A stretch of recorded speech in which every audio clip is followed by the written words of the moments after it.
uniquement sur Média 2, la chaîne du peuple, toujours au service du peuple.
Il est déjà 19h sur notre émission Lumière sur les ondes à travers cette chaîne leader déjà qui fait la plénitude dans tout le monde entier. Aujourd'hui, nous parlons de Média 2 Télévision, la chaîne toujours au service du peuple et de tout ce qu'elle a de l'essentiel. Aujourd'hui, nous revenons avec une autre thématique, mais avant ça, nous avons notre invité de tous les soirs qui nous conduit tous les lundis et tous les vendredis dès qu'il est déjà 19h comme ce vendredi. Nous avons déjà appris l'antenne ici en studio et vous déjà à la maison, l'homme de Dieu, le pasteur Israël. Bonsoir, homme de Dieu. Bonsoir, frère Christian. Bonsoir à tous les téléspectateurs de Média 2 Télévision, cette chaîne qui n'est plus à démontrer, qui administre la perfusion sur toutes les fins de la société pour essayer d'apporter à la société ce qu'elle n'a pas. Déjà, nous vous disons bonsoir à tous nos fans, tous ceux-là qui nous connaissent, tous ceux qui nous souhaitent le bonheur, tout même ceux-là qui nous sont les ennemis, parfois à raison, parfois à tort. Nous vous disons bonsoir. Nous sommes encore là aujourd'hui pour continuer notre thème que nous avons commencé l'autre jour, l'héritage et l'héritier. Surtout, ne déguste pas le plat seul. Appelle une personne qui est chère à toi et dis-lui, Média 2 a encore mis sur la table notre plat délicieux. Merci. Je dis bonsoir à tous ceux qui nous regardent de près ou de loin. Que le Seigneur vous bénisse. D'ici à là, portez-vous bien. Je vous laisse approcher aux lèvres de notre frère Christian. Merci. Lui, c'est le berger du ministère des sacrificateurs en Jésus-Christ. Nous, et j'ai nommé l'homme de Dieu, le pasteur Israël, et ce ministère qui est situé entre la chapelle Manguier et le carrefour à Alpha. Il est encore bienvenu ici parmi nous ce soir dans ce studio de Média 2 Télévision.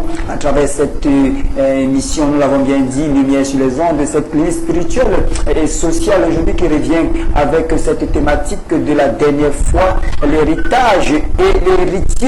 Comme ça dans la destruction ou alors dans le bâtissement ou alors si on peut dire ainsi bâtir les fondations positives dans la vie des hommes. Il était question autrefois de détruire ces mauvaises fondations dont nous avons hérité et qui émanent même de nous-mêmes. Aujourd'hui nous parlons de bâtir les bonnes fondations. Les détails après la page des transactions.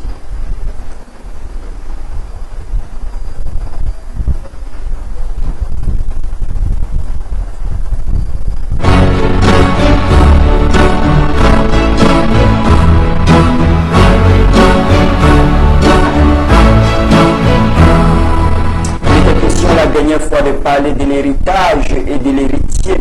L'héritage qui n'est autre chose que être propriétaire ou par voie de succession de biens que nous-mêmes nous n'avons pas cherché venant des ascendants ou alors d'une tierce personne. C'était la définition que notre Dieu nous a donnée la dernière fois. Il nous a aussi parlé de l'héritage matériel ou alors et aussi de l'héritage spirituel. Il a détaillé cela dans de fond en comble. Aujourd'hui, il revient pour entrer encore plus en profondeur avec cette thématique. Et cela, ça se passe sur Média 2 Télévision. Mais avant ça, nous vous disons que l'émission a 2 heures, donc 120 minutes, au travers desquelles les 60 premières minutes études sont consacrées essentiellement à l'enseignement que l'homme de Dieu va nous donner ici sur une révélation. Et les autres 60 minutes à vous sont consacrées pour poser des questions sur des thématiques qui sont déjà passées. Pourquoi? Parce que la thématique d'aujourd'hui fait des témoignages, apporter votre expertise aussi à vous, à la maison, concernant cette thématique de ce soir. Parce que c'est vous à la maison qui faites de ce que est lumière sur les ondes aujourd'hui. Alors, je passe la parole à mon père, l'homme de Dieu, le pasteur Israël. Bonsoir encore une fois, le homme de Dieu. Merci encore, frère Christian. Nous sommes là ce soir pour essayer de continuer cette thématique qu'on a commencé la fois dernière. Il s'agissait de l'héritage et l'héritier que nous avons bien défini ici. L'héritage qui n'est pas rien d'autre que ce que tu as reçu des ascendants sans que toi-même tu n'aies contribué et que tu as appelé à gérer tu es comme le gérant. Alors, et si l'héritier, c'est celui-là qui est dans le gérant de ce que les ascendants ont laissé. Nous continuons avec cette thématique qui est vraiment large. Nous avons dressé la relation entre l'héritage et l'héritier. Nous avons dressé les problèmes qui sont liés à l'héritage et surtout les problèmes spirituels que d'autres ignoraient jusqu'ici, que lorsqu'ils étaient en train d'hériter des choses physiques, ils étaient aussi en même temps en train d'hériter les choses spirituelles. Ça, beaucoup ne le savaient pas. On savait seulement discuter les maisons, l'argent, les voitures s'il y en a et beaucoup d'autres choses, surtout la terre. Alors, ignorant que si la personne a laissé des dettes dans le domaine spirituel, vous êtes tenu et obligé de payer ces dettes, que vous le veuillez ou pas. Alors, ça, les gens ne connaissaient pas ça. Beaucoup, si les autres connaissaient, beaucoup ignoraient l'autre pan de l'héritage. Alors aujourd'hui, nous voulons venir devant tout le monde pour continuer sur un autre pan qui est cet héritage que nous avons de Jésus-Christ, qui vient embellir ou bien sanctifier le mauvais héritage que nous pouvons hériter de nos parents, je dirais ici de nos ascendants jusqu'à nos parents. Bon, voici le verset clé qui dit ceci.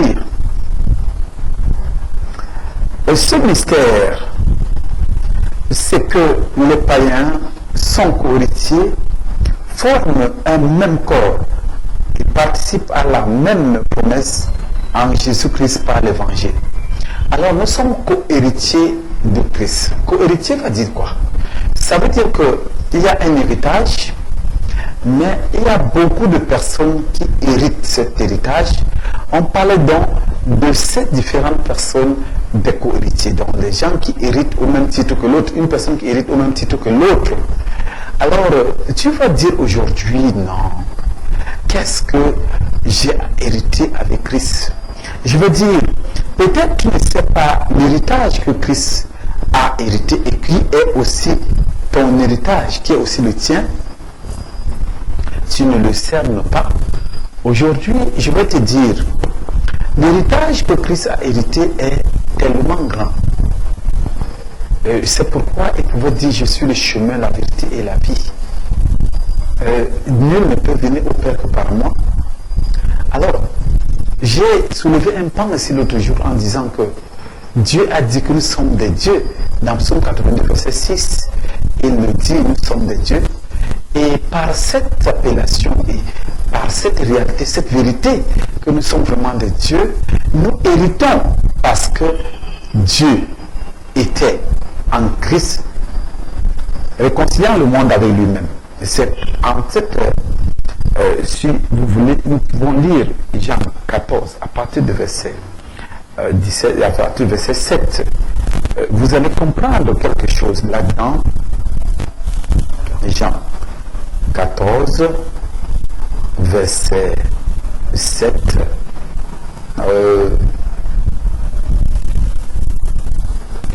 Voilà. Philippe lui dit, verset 8, commençons verset 8. Philippe lui dit, Seigneur, montre-nous le Père, et cela me suffit. Jésus lui dit, il y a si longtemps que je suis avec vous, tu ne m'as point connu, Philippe. Celui qui m'a vu a vu le Père. Comment dis-tu, montre-nous le Père? Ne crois-tu pas que je suis dans le Père et que le Père est dans moi? Les paroles que je vous dis, je ne les dis pas de moi-même, et que le Père qui demeure en moi, c'est lui qui fait les œuvres. Croyez-moi, je suis dans le Père et le Père est dans moi. Croyez du moins à cause des œuvres. Alors, je vais dire ceci, et il dit en verset 12, ce qui est très intéressant, en vérité, je vous le dis, celui qui croira en moi fera aussi des œuvres que j'ai faites, et il en fera de plus grandes, parce que je m'en vais au Père. Alors, je vais interpeller ici la communauté chrétienne en disant que peut-être tu ne sais pas que tu es héritier, tu es héritière, et tu ne connais pas la dimension de ton héritage, tu ne connais même pas la quantité, même la qualité de ton héritage. Je vais venir, mais je voudrais te dire, tu hérites au même titre que Jésus-Christ. S'il le dit, il ne manque jamais. Il dit, si tu crois en lui, qu'il est dans le Père et que le Père est en toi, en lui, tu feras des choses qu'il a faites et tu feras aussi des plus grandes. Pourquoi? Le verset 23 éclaircit cela. Le verset 23 dit ceci, le même chapitre 14 de Jean et Évangile selon Jean, chapitre 14, verset 23, il dit, Jésus lui répondit, si quelqu'un m'aime, il gardera ma parole, et mon Père l'aimera, nous viendrons à lui et nous ferons notre demeure chez lui. Alors, si jamais Jésus-Christ, le Père est dans Jésus-Christ, et que tu crois que le Père est en Jésus-Christ, alors le Père sera en toi et Jésus-Christ aussi sera en toi. Ce que Jésus-Christ a fait, tu le feras. Et peut-être même plus que Jésus-Christ. Ça, ce sont ses paroles. Cet héritage est déterminé. Quelles sont les définitions, les bordures, les limites de cet héritage? Simplement, moi, je ne cerne pas les limites de cet héritage. Parce que si on voulait connaître, allons dans Hébreux chapitre 1, vous allez comprendre ce que Jésus dit là. Paul dit là, animé par l'Esprit de Dieu. Nous commençons au verset 1. Après avoir autrefois, à plusieurs reprises et de plusieurs manières parlé à nos pères par les prophètes, Dieu dans ces derniers temps nous a parlé par le Fils qu'il a établi héritier de toutes choses par lequel il a aussi créé le monde, et qui, étant le reflet de sa gloire et l'empreinte de sa personne, et soutenant toutes choses par sa parole puissante, il a fait la purification des péchés et s'est assis à la droite de sa majesté divine dans les cieux très hauts. Alors, écoutez très bien. Dieu a soumis toute autre chose qui est sur la terre à son héritier. Et l'héritier dit qu'il est notre co-héritier. Et s'il est notre co-héritier, ça veut dire que nous héritons l'héritage qu'il a hérité, il a hérité donc quoi?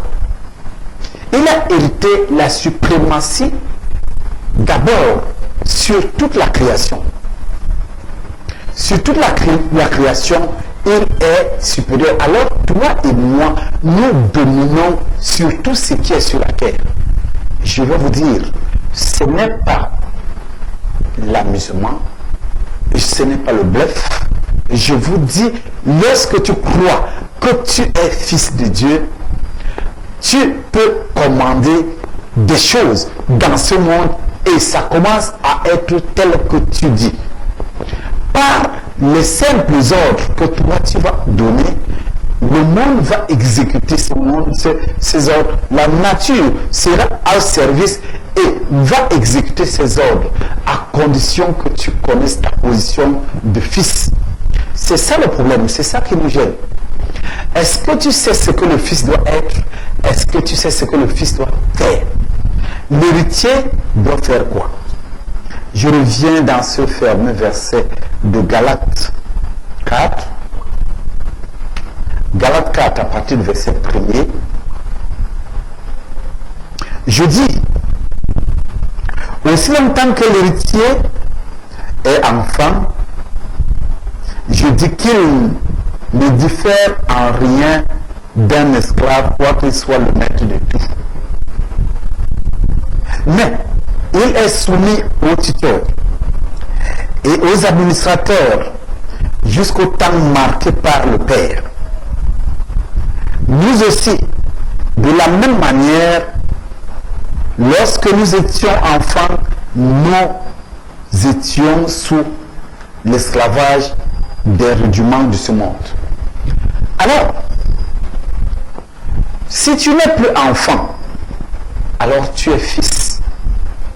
Comment le fils doit se comporter, tu dois le savoir. Tu ne dois pas ignorer le règlement d'un héritier de Dieu ou d'une héritière de Dieu. Non, tu ne dois pas oublier, tu ne dois pas ignorer. Sinon, tu n'es pas un héritier, mais tu es encore un enfant. C'est ce qui fait que tu ne peux pas décider de l'héritage que Dieu a laissé à ta disposition, ni de la puissance. La puissance qui arrête les tempêtes, la puissance qui ressuscite les morts, la puissance qui change le cours des événements, la puissance qui change tout. Vraiment. Je ne sais pas si tu sais la grandeur de cet héritage. Si tu cernes un peu la grandeur de cet héritage que le Père a mis à ta disposition, à ma disposition en tant qu'héritier de Christ. Qu'est-ce que Christ a hérité? La puissance de vaincre, la puissance de sauver, la puissance face à la mort. Il a vaincu la mort. Il est possible que tu sois vainqueur de la mort. Mais peut-être tu ne crois pas. Oui, tu ne crois pas. Vraiment, tu ne crois pas, je le sais. Mais moi, je vais te dire, crois seulement et tu verras la puissance de Dieu. Je dis crois. Je voudrais te dire, crois et tu verras la puissance de Dieu. Le Seigneur Jésus-Christ a vaincu la mort. La chose la plus terrible qui domine sur tout dans la création, c'est la mort. Les arbres meurent. Les animaux que Dieu comme les rhinocéros, les éléphants et tout meurent. Les rochers se dégradent. C'est une forme de mort. La terre même se dégrade. Tout change. Le changement de vie de tout est synonyme de mort. Mais la victoire face à la mort est aussi donnée à toi. Jésus aurait dit, peut-être les gens croient que c'est le bluff. Celui qui croit en moi ne mourra point. Alors, cette mort-là, c'est quoi? Tu pourrais dire, mais attends, il est quand même mort, on ne le voit plus. Mais il a changé de vie. Celui qui est en Jésus, qui est héritier, ne meurt pas, mais il change de vie. Il commence à vivre dans une autre dimension qui n'est pas perceptible par les hommes. Les hommes ne peuvent pas percevoir la dimension d'un Fils de Dieu qui change de vie et qui commence à vivre dans une autre dimension. Vous savez, je vais lire un texte, Matthieu 22. Matthieu 22, dit dans la version du second, je vais te dire quelque chose là-dedans. Matthieu 22, verset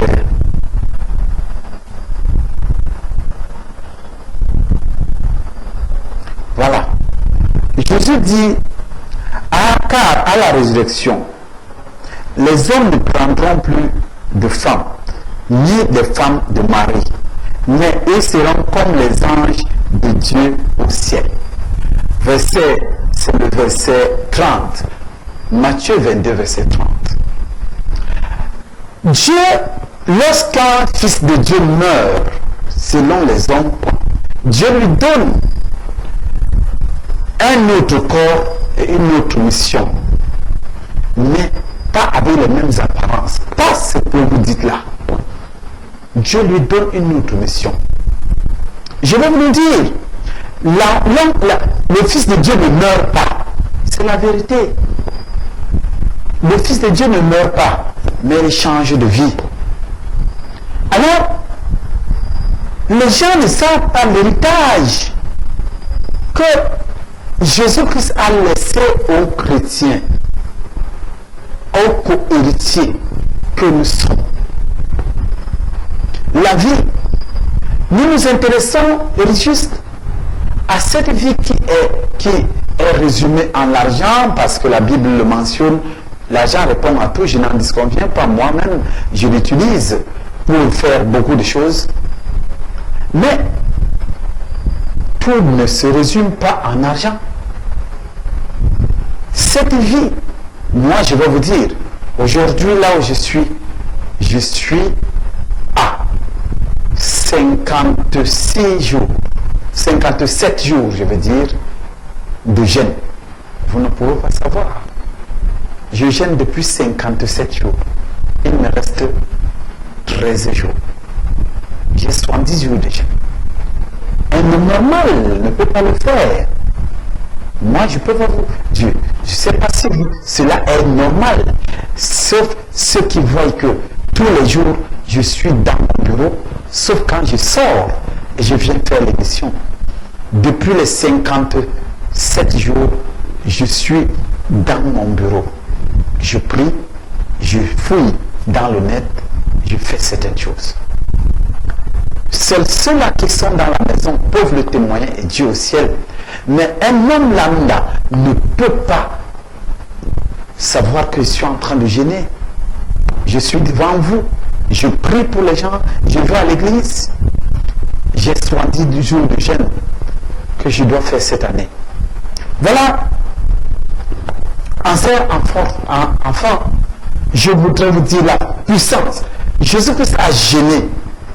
Moïse a jeûné 80 jours. Jésus-Christ a jeûné 40 jours. Il pouvait jeûner plus que ça. C'est possible pour un humain. Voilà, c'est possible. C'est possible. Mais quand tu écoutes ça, les gens se disent, est-ce que c'est vrai? Bon, peut-être. Pour certains, ce n'est pas vrai. Mais pour d'autres, et Dieu au ciel, c'est vrai. C'est possible. Donc, l'héritage que Dieu t'a laissé ne se résume pas en matériel seulement. Il est au-delà du matériel. Il est au-delà de la pensée humaine. Si je commence à te parler de la médecine, tu vas croire que je suis un spécialiste dans le domaine que je veux prendre. Mais si je vous dis que je ne suis pas spécialiste, si je vous dis que là où je suis un autodidacte, tu vas dire non, ce n'est pas possible. Je te dis, l'héritage que Dieu t'a donné est au-delà du raisonnement, de la compréhension de l'homme. Oui, c'est au-delà. Si Si un héritier commence à manifester l'intelligence, tu vas dire, je n'ai jamais vu un intelligent comme celui-là. Jésus-Christ, lorsqu'il parlait, on dit, on n'a jamais vu quelqu'un qui prêche, qui parle comme lui. Il parle avec autorité, même au vent. Le vent obéit. Oui, c'est ça. Je vous dis, l'héritage que Dieu a laissé à vous et à moi est au-delà de la compréhension humaine. Ça va jusqu'à te donner l'autorité sur les bêtes féroces. Je vais vous dire, même le chien méchant, lorsqu'un fils de Dieu passe, il peut demander au chien de se taire. Il se tait. Même au lion, le fils de Dieu peut demander au lion, même à l'éléphant, même au buffle, même à un rhinocéros, même à un hippopotame, quel que soit, même à un crocodile, le fils de Dieu peut dire tais-toi et se tait. Il a l'autorité. L'autorité, c'est un brin de pouvoir, c'est une partie de pouvoir que Dieu, c'est une autorisation d'agir au nom de quelqu'un. Non, c'est le pouvoir. Maintenant, le pouvoir, dans le pouvoir, on te demande d'agir au nom de celui qui a reçu le pouvoir. C'est ça l'autorité. Et tu as le pouvoir et tu as l'autorité. Dieu, le pouvoir s'acquiert par élection. Dieu t'a élu comme héritier de Jésus-Christ et t'a élu à cause de ce que de sa mission. Tu as été élu. Et à cause de cette élection, tu as reçu le pouvoir d'agir, de parler, d'intervenir au nom de Dieu. C'est parce que comprendre à ce niveau, jusqu'à ce niveau, jusqu'où va ton héritage. Jusqu'ici, peut-être tu ne comprends pas. Jésus-Christ nourrissait d'abord 70 disciples pendant 3 ans, jusqu'au jour où 50 sont partis, 12 sont venus. Il a nourri 5000 personnes. Il a nourri 4000 personnes en un jour. Pouvez-vous essayer de calculer le budget de nutrition de 4000 personnes ou de 5000 personnes lors d'une fête? Est-ce que les gens qui font la restauration, on nous dit que chacun était rempli, était rassasié et les morceaux de pain et les morceaux de poisson sont restés. 4000 personnes peuvent utiliser combien dans une fête? Et ce n'était pas comme ça une seule fois. Et il leur disait, vous ne me suivez pas parce que vous m'aimez ou vous voulez écouter la parole, mais c'est parce que vous avez mangé du pain. Voici, tu es capable de soutenir, de supporter une charge que les autres voient écrasante. Tu es capable de supporter ce qu'un homme normal ne peut pas supporter. C'est ça. Tu es capable de faire ce qu'un homme normal ne peut pas faire. C'est ce qui est ici. Si vous croyez en moi, vous faites les choses que j'ai faites, vous en faites les plus grandes, plus que ce que j'ai fait. C'est ça l'héritage. Quand on parle de la nouvelle alliance c'est quoi? Nous héritons de la nouvelle alliance, c'est quoi? Voilà. Peut-être vous ne savez pas. Vous ne savez pas de quoi est constituée la nouvelle alliance, qui est notre héritage. La nouvelle alliance est constituée de l'alliance. Je voudrais seulement vous lire ce verset. C'est Matthieu 1, verset 1er. Matthieu 1, verset 1er seulement. Tu connaîtras. Généalogie de Jésus-Christ, fils de David, fils d'Abraham. C'est là, c'est à ce verset que se définit la nouvelle alliance dans laquelle nous nous trouvons et que beaucoup chantent sans savoir de quoi elle est constituée. La nouvelle alliance est constituée de l'alliance que David a faite avec Dieu, l'alliance royale, et l'alliance que Abraham a fait avec Dieu l'alliance de choix, qui est l'alliance sacerdotale. Alors, vous ne pouvez pas savoir que Dieu vous a donné aussi la royauté. En quoi consiste, quelle est la mission des rois? Oui, la mission des rois, c'est de gérer les biens communs pour le bien de toutes les populations. C'est de gérer les biens pour toute la population, pour toute la nation, sans que personne ne soit lésé. Tu es autorisé et tu as le pouvoir de gérer les biens de ce monde. Tu es autorisé à gérer même les biens de la République. En tant que fils de Dieu, tu n'as pas de limite. Tu peux gérer de l'argent. Tu peux gérer les hommes. Tu peux gérer les pouvoirs. Tu peux gérer les autorités. Tu peux ordonner. Tu peux décider. Et tu peux commander aussi le monde spirituel. Tu es aussi maître dans le monde spirituel. Tu ne sais pas seulement. Alors, un jour, Jésus-Christ dit qu'on a dit à Hérode, il a appelé ce renard. Allez dire à ce renard que j'ai approché aujourd'hui, après-demain, et dans 3 jours, je vais partir. Je ne pense pas qu'aujourd'hui, je peux appeler le président de ma République renard et si je reste impuni. Si je suis fils de Dieu, je peux le faire.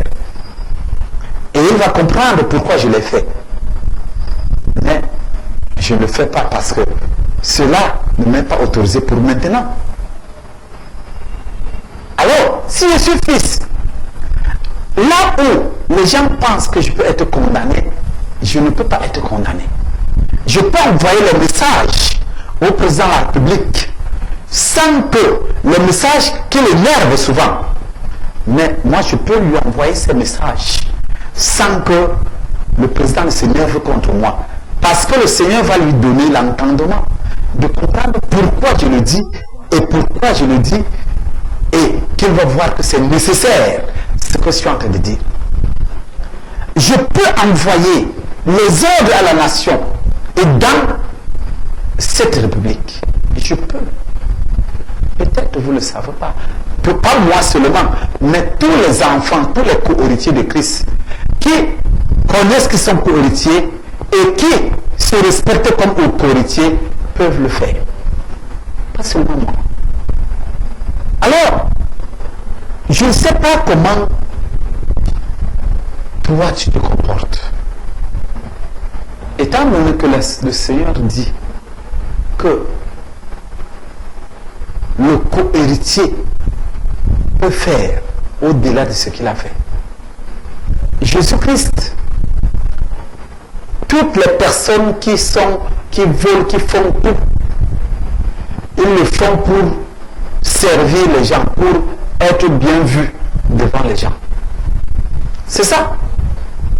On peut chercher pour chacun qui cherche le travail là, il cherche le travail pensant que dans sa famille, il y a les gens qui sont démunis. Il y a trop de pauvres dans la nation. Oui. Mais, je vais vous dire, le Seigneur peut te donner la possibilité de prendre soin. Un héritier ne gère pas les choses pour lui-même. Il ne concentre pas tout pour lui-même. Non. Il ne détruit pas les autres pour être. Mais lui, il donne sa vie pour les autres. Un héritier, c'est celui qui gère, qui se sacrifie pour que les co-héritiers soient à l'aise. Oui, c'est ça, l'héritier. Je ne sais pas ton héritage. Comment toi tu le comprends? Comment tu voudrais qu'il soit? L'héritage que Dieu a laissé, que Jésus-Christ a laissé au Fils de Dieu est très immense.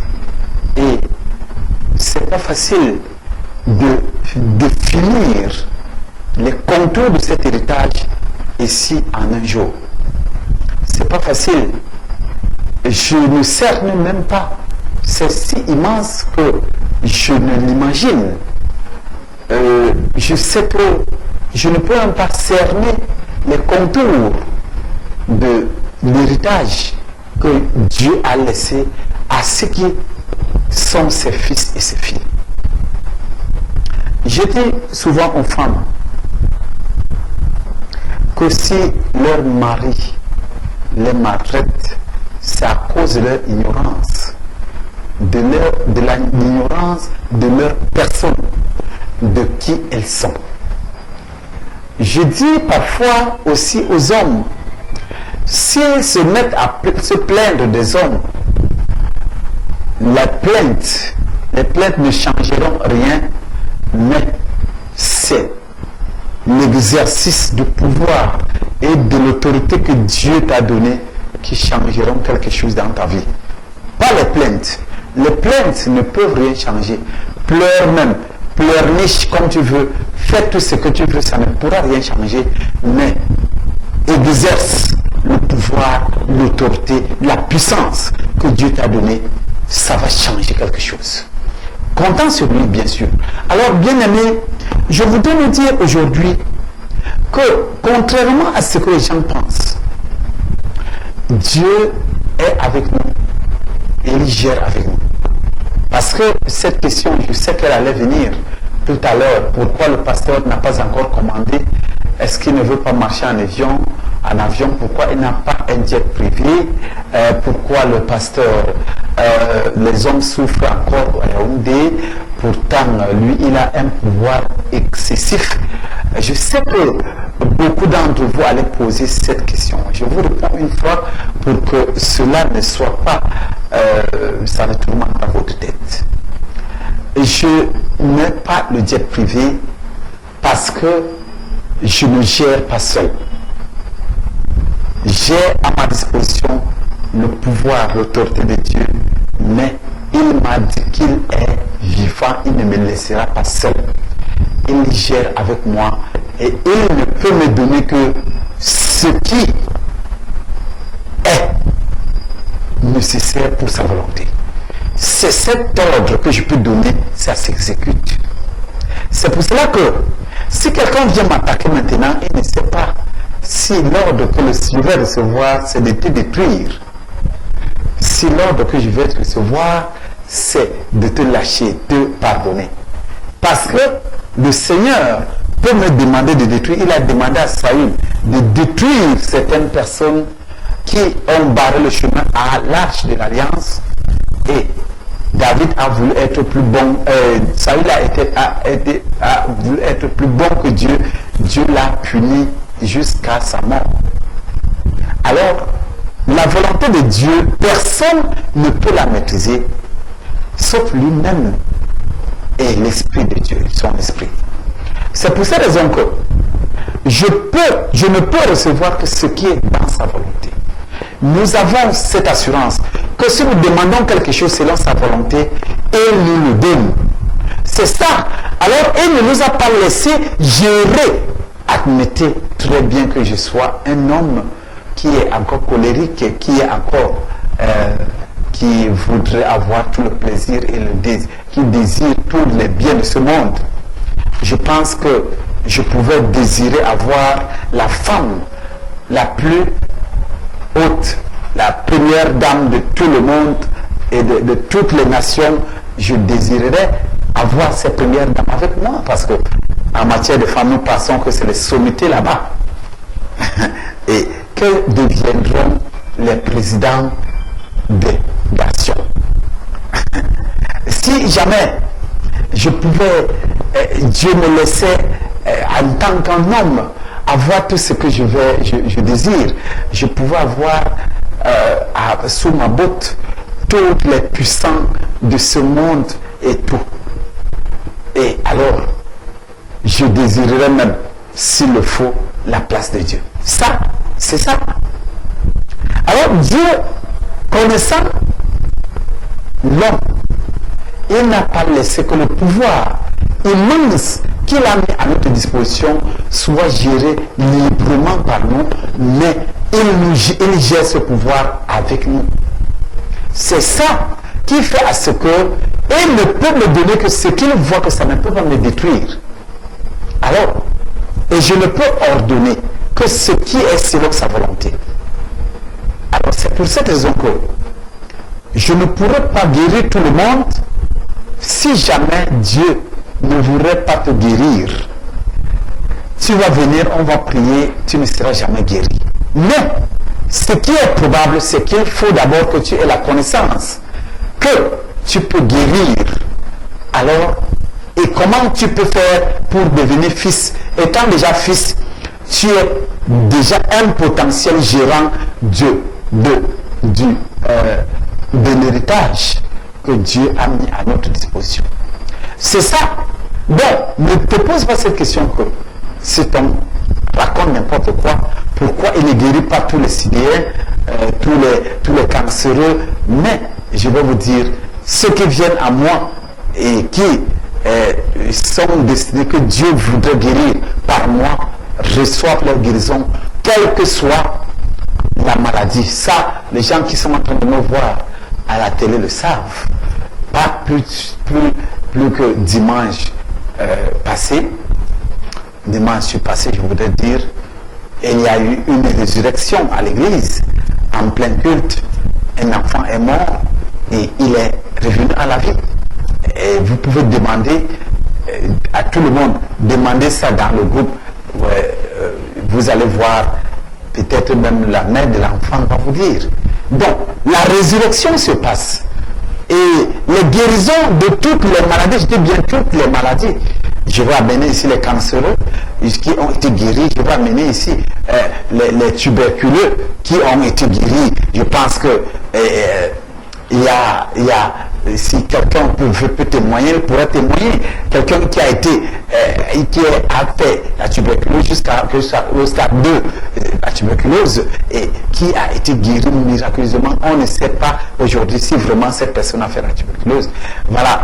Vous allez voir beaucoup de choses. Ici, les gens qui ont eu le VIH, je dis, ils faisaient déjà le sida, parce que le VIH, c'est le virus d'immunodéficience humaine.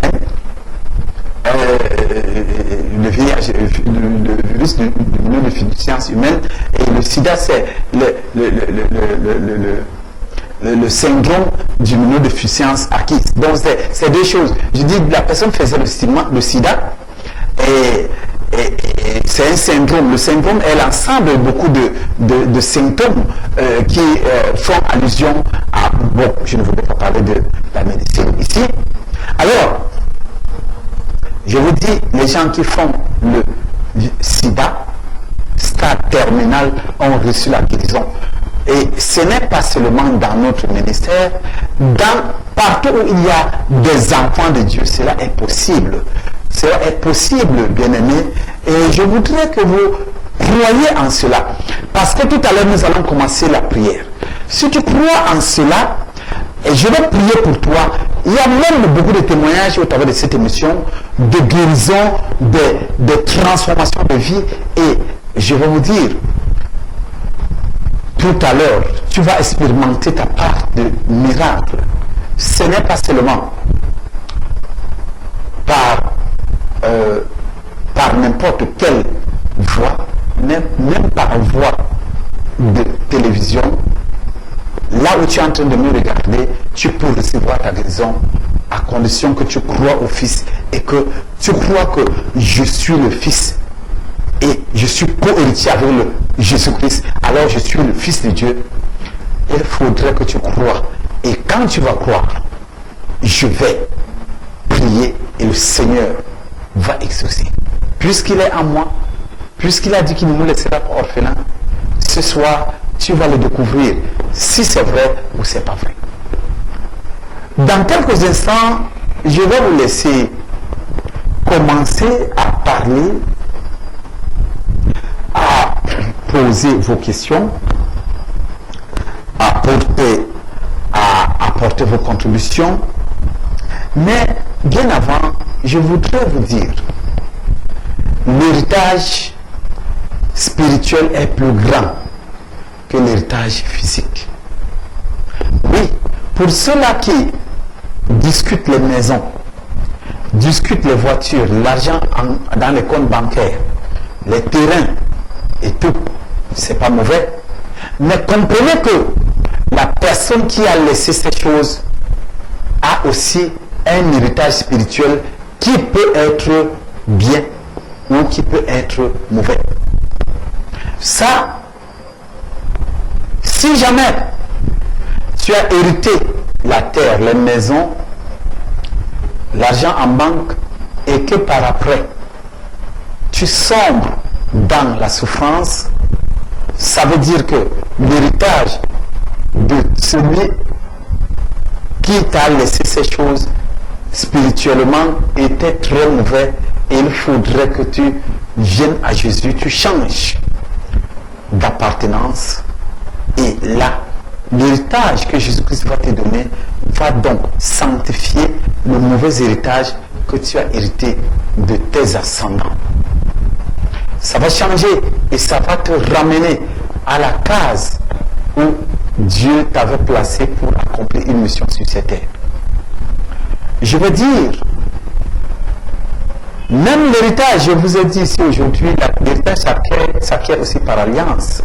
Et j'ai donné certaines alliances telles que l'alliance verbale, l'alliance par adoption, l'alliance par relation sexuelle. Tu peux hériter par relation sexuelle d'un mauvais héritage dont tu ne cernes même pas. Il y a des gens qui étaient bien dans leur peau, mais un jour ils ont connu une seule relation sexuelle. Je dis une seule a suffi et leur vie a sombré jusqu'à aujourd'hui. Ils ne comprennent plus leur vie. Je voudrais te dire, c'est vrai, ces choses, tu peux hériter par alliance au travers d'une relation sexuelle avec un partenaire. Une seule suffit pour que ta vie change, en bien ou en mal. Il y a l'exploitation. Il y a les gens qui connaissent, les gens qui ont des bons héritages et qui partent acheter ça au prix de l'argent. Il donne de l'argent et il a les relations avec toi. Et les gens, dites-moi, les gens qui partent avec les hommes par la zone anale, quel est le plaisir que un homme peut donner à un autre homme? Et après cela, on te donne l'argent. L'argent là sort d'où? Non, on vient acheter ce que tu as et là, ils commencent à faire leurs choses.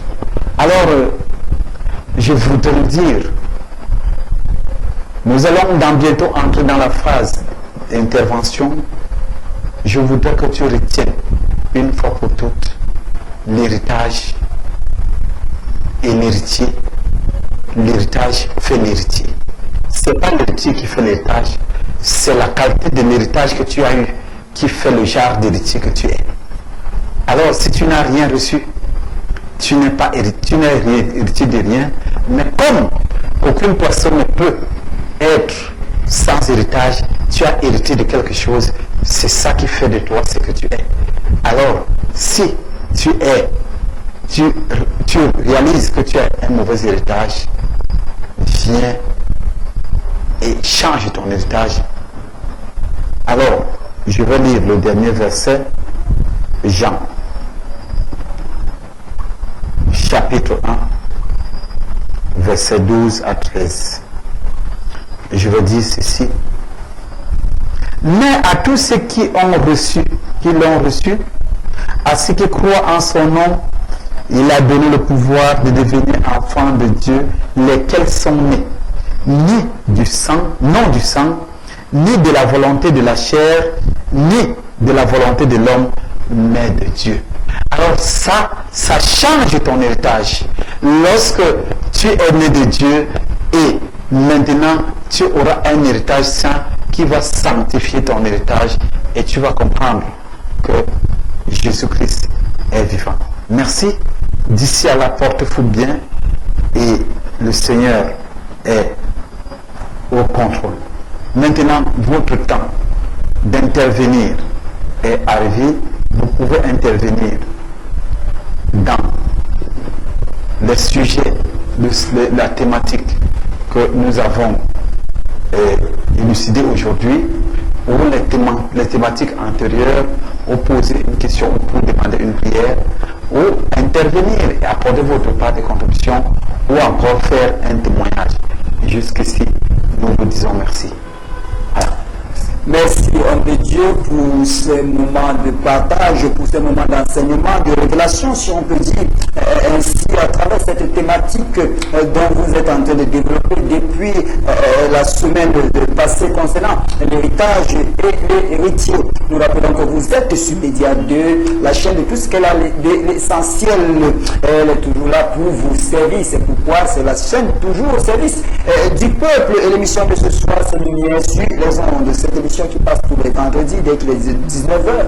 Et comme aujourd'hui nous sommes vendredi, c'est pourquoi nous sommes là pour vous fournir ce plat, pour donner encore une dose de précision dans les veines de la société. Les numéros qui s'affichent au bas de votre petit écran sont les numéros par lesquels vous pouvez nous joindre parce que le standard est déjà ouvert. Ces numéros sont le 674 90 05 14 ou alors le 694 99 77 04. Vous pouvez nous joindre par les SMS ou alors faire émettre des appels pour passer un témoignage, pour demander soit une prière ou alors une question ou alors sur ce que l'homme de Dieu a partagé ici avec tout le monde entier, sur ce que vous n'avez pas compris, sur les zones d'ombre, pourquoi même pas apporter votre expertise concernant la thématique de ce soir. C'est parti alors pour 60 minutes avec vous à la maison. Dites à quelqu'un, s'il n'a pas pris l'émission dès le début, et que la partie chaude a commencé. Et nous allons directement nous tourner vers l'homme de Dieu avec cette question concernant tout ce qu'il a dit tout à l'heure. Homme de Dieu, vous avez dit que nous hércions, comme nous le savions, l'héritage physique, mais nous hércions, il faut aussi le rappeler que nous avons ici cette partie spirituelle dont nous hércions, dont le monde aujourd'hui ne connaît pas. Bien sûr, je disais, l'héritage n'est pas seulement physique, mais c'est aussi spirituel. Alors, au même titre que les gens se discutent, il faut que les gens nous demandent si vraiment ils n'ont pas d'héritage. Mais ça se fait, ça se voit plus tard lorsque l'héritage que tu as ne te permet pas d'émerger, d'être dans la paix, d'être dans le bonheur, et que tu es coupé derrière la souffrance. C'est là où tu comprends qu'il y a quelque chose qui ne va pas dans ta vie. Merci. Puisque nous remarquons qu'au homme de Dieu, de nos jours, les gens ont cette attirance vers les choses physiques, oubliant même le spirituel, alors que c'est pas là que l'ennemi nous attaque. Oui, c'est vrai. C'est par là que l'ennemi nous attaque. Et c'est ce que nous oublions qui nous rattrape. C'est ce que nous oublions qui nous rattrape.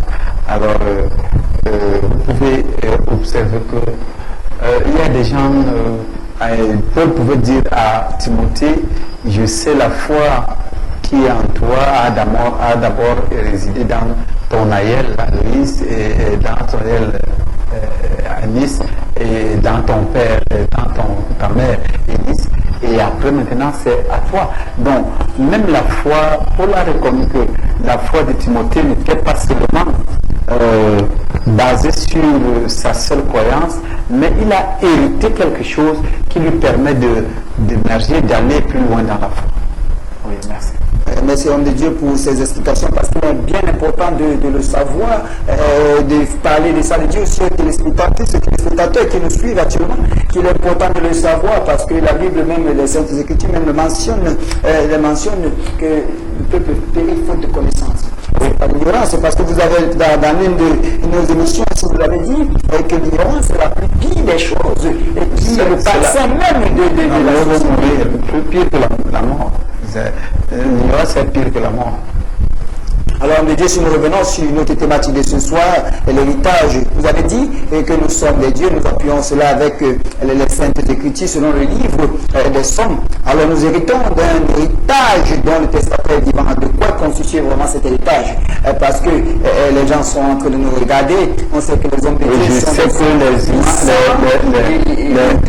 les messages web sont là, oui. Les messages web sont là, il faut les voir. Ils sont dans le... Oui, c'est ça. Vous pouvez les voir les gens sont dans WhatsApp et ils sont en train d'envoyer. Oui, nous recevons directement ce message de Zaveri Ondene. Nous rappelons à tous ceux qui nous écrivent de bien vouloir signer vos SMS. Excusez-moi, votre émission m'intéresse, mais je voulais vous rencontrer. Aidez-moi, c'est Zaveri. Oui, j'ai toujours, il y a le numéro par lequel Zaveri a envoyé les SMS, c'est bien le numéro, qui c'est mon numéro. Et là, il peut me joindre à n'importe quel moment, nous sommes en Manguier et je reçois, on m'appelle même hors des heures de réception, moi je reçois. Donc, les Zaveri peuvent m'avoir à n'importe quel moment. Merci. Alors nous rappelons aussi, bien de le mentionner ici, que les numéros qui s'affichent dans votre petit écran sont aussi les numéros par lesquels vous pouvez nous écrire sur WhatsApp. L'homme de Dieu est sur WhatsApp à travers ces numéros. Et nous rappelons aussi que tous ceux-là qui ne sont pas chez eux et qui ont besoin de suivre cette émission média d'eux-mêmes, quel que soit l'endroit où ils se trouvent, aujourd'hui nous avons cette rénovation, ils peuvent se connecter sur ce lien www.connectic. On dit connectic, donc ça veut dire CONNECTIK.TV. Alors, dès que vous ouvrez, vous allez sur votre moteur, vous ouvrez la page, vous allez voir une panoplie de chaînes qui s'affichent. Vous cherchez médias de télévision, vous cliquez dessus et directement vous suivez la chaîne en direct. Actuellement, vous pouvez même vous connecter et suivre l'émission en direct lumière sur les ondes de cette rénovation que nous avons. Vous pouvez suivre ça partout, vous pouvez trouver dans le monde entier, que ce soit au village, que ce soit où, si le réseau passe, vous pouvez nous suivre directement. On me dit, il était question de savoir de quel héritage. Donc l'héritage est immense. Je dis ici, je ne peux pas vraiment essayer de tabler les contours de cet héritage. Cet héritage est tellement immense que je ne peux même pas lister, ni même limiter, même imaginer. Parce que je dis ça part du spirituel au physique et partout où il y a quelque chose, il y a un pouvoir, il y a le matériel, il y a l'intelligence, il y a la sagesse et tout. Donc tout ce que Dieu a créé, il a fait de nous co-héritiers de ça. C'est ça. Oui, c'est ça. Vous mentionnez, puisque la parole me dit, ce ministère que nous sommes co-héritiers avec Christ, oui, c'est ça. Et les païens même pas par l'évangile. Alors, je vais vous poser cette question. Vous l'avez si bien mentionné dans vos explications. Je vais vous poser cette question: qui est chrétien, qui est païen et qui est héritier? Non, païen vient du mot, le mot païen vient du paganisme. Le paganisme est un culte de ceux-là qui ne croyaient pas en Dieu, mais qui croyaient au petit Dieu. Donc, le mot païen vient du mot paganisme. Le paganisme, c'était une religion coutumière, une religion traditionnelle où chaque chose avait son Dieu. Il y avait le Dieu du serpent, le Dieu les jours avaient les dieux. Vous pouvez savoir seulement l'origine des 7 jours de la semaine. C'est les dieux romains. C'est les dieux romains. Quand nous parlons du mot de lundi, lundi vient du mot lunes selon l'espagnol. Lunes veut dire jour de la lune, martes jour de Mars, miércoles jour de Mercure, jueves jour de Jupiter et Vénus jour de vendredi jour de Vénus, samedi jour de Saturne et dimanche jour de Soleil. Sondé. Donc vous pouvez savoir, et à ce niveau-là, il y avait donc les païens sont ceux-là qui ne croient pas en un seul Dieu. Ils croient aux marabouts, ils croient aux charlatans, ils croient à tout ce qu'ils disaient ou disaient de bonne aventure, ils croient à tout le monde, mais ils ne cherchent pas à connaître Dieu et à être en connexion avec Dieu. Ils croient tout simplement à tout ce qui leur est donné. C'est de là qu'on appelle païens. Ce sont les païens. Alors, maintenant, les gens croient que païens veut dire ceux qui ne croient pas. Non, les païens croient, mais ils croient en tout. C'est ça. Il y a certaines religions que je ne veux pas citer qui croient en tout, qui croient en Dieu, et leur Dieu, ils l'appellent leur Dieu. Je ne voudrais pas donner aussi le nom de leur Dieu, de peur que ça devienne une guerre de religion ici, une guerre de congrégation ici. Mais ils croient en leur Dieu et ils croient aussi à tout ce qu'on appelle marabout. Ils croient aussi au marabout. Donc vraiment, ce sont les païens, parce que le paganisme veut le mot de ceux qui croient en plusieurs dieux à la fois. Donc c'est ça la religion païenne. Et maintenant, le croyant, c'est qui? Tu as dit encore parce que... Le chrétien et l'héritier. Il y a un chrétien qui est païen et qui est héritier. Voilà, très bien. Le chrétien, c'est celui qui écoute la parole de Dieu. Le chrétien. Et d'ailleurs, ce n'est même pas le mot à coller seulement sur les chrétiens. Ce n'est pas un mot approprié. Normalement, le vrai nom de ceux qui font comme Christ sont les disciples de Christ. Le mot chrétien, c'est un homme qui ne croyait pas Pancras, qui dit que ceux-ci sont les chrétiens. Ça veut dire ceux-là qui font comme Christ. Ceux qui font comme Christ, on les reconnaît par leur manière de faire, leur manière de parler. Ils font comme Christ. C'est de là que vient le mot chrétien.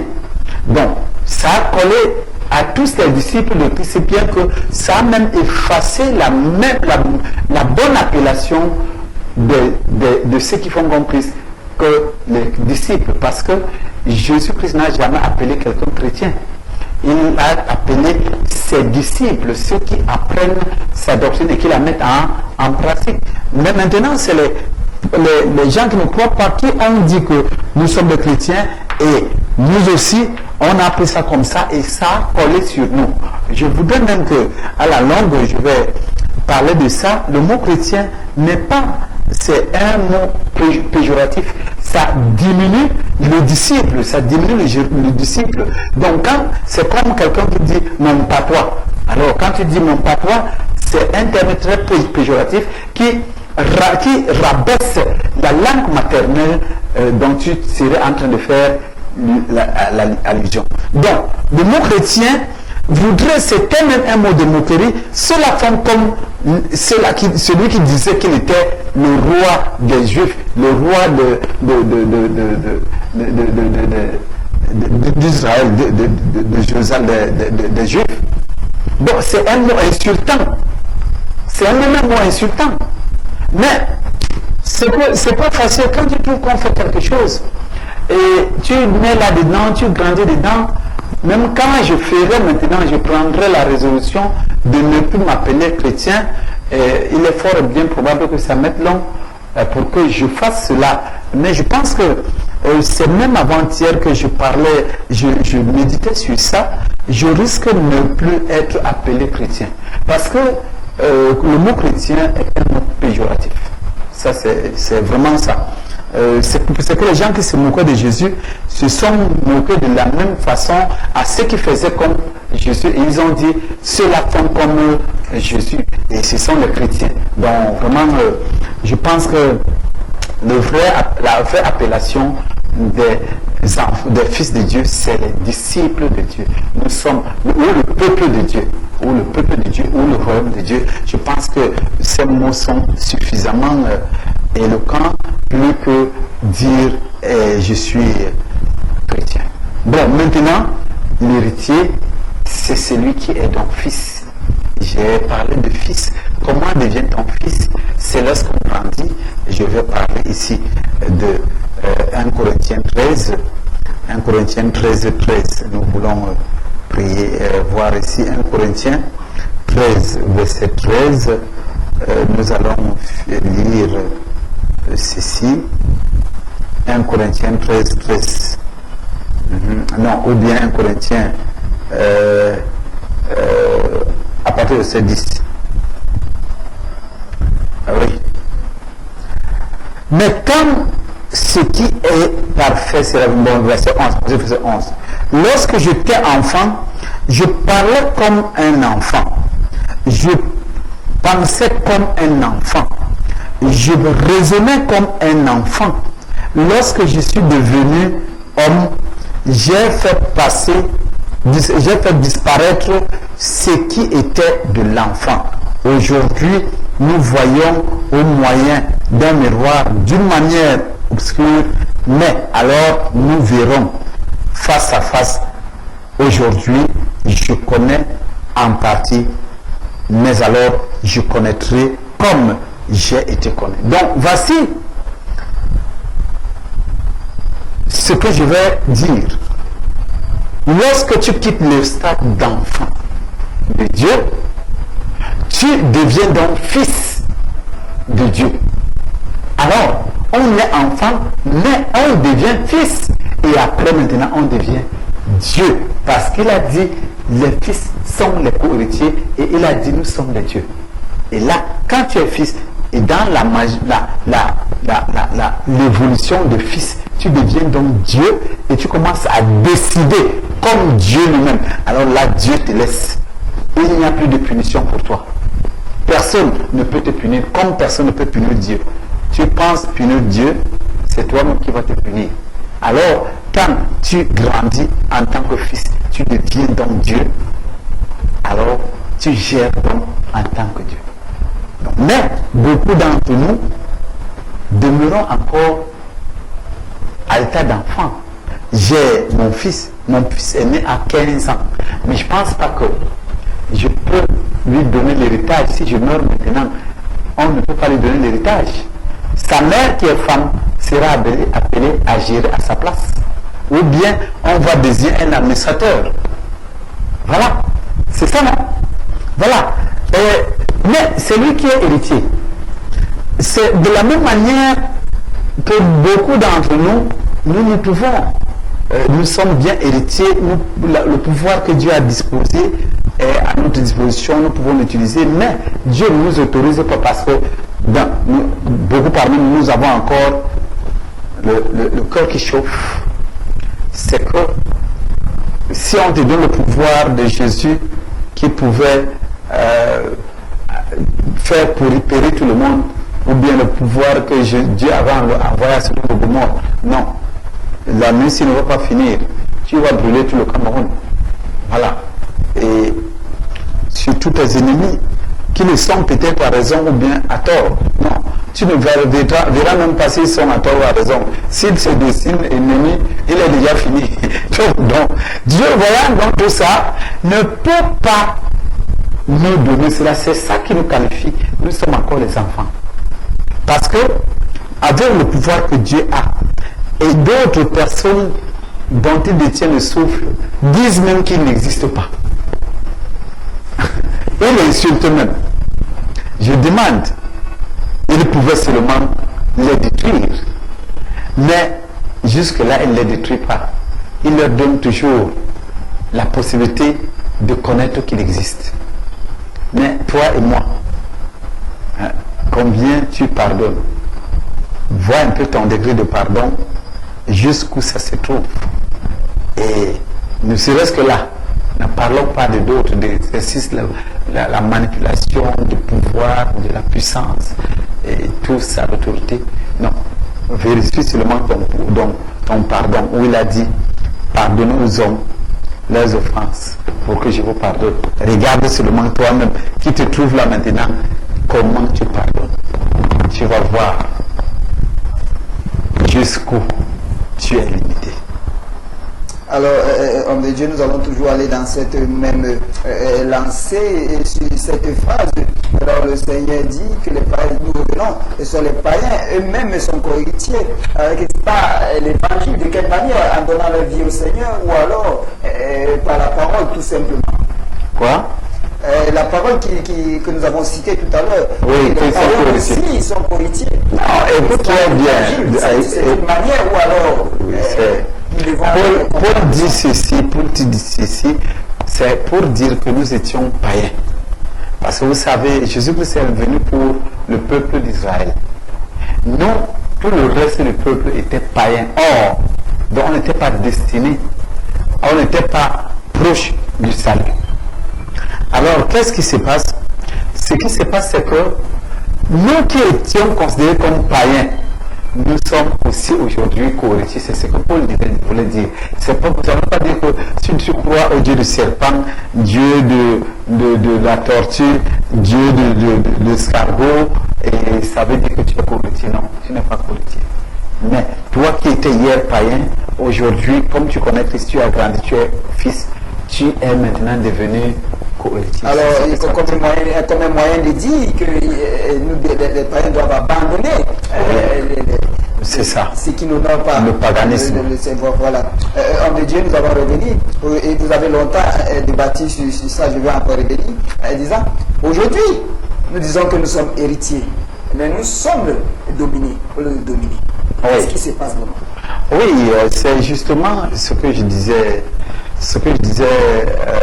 en amont, que aussi longtemps que l'héritier est ignorant, il demeure enfant, il ne diffère pas en rien d'un esclave. Bon,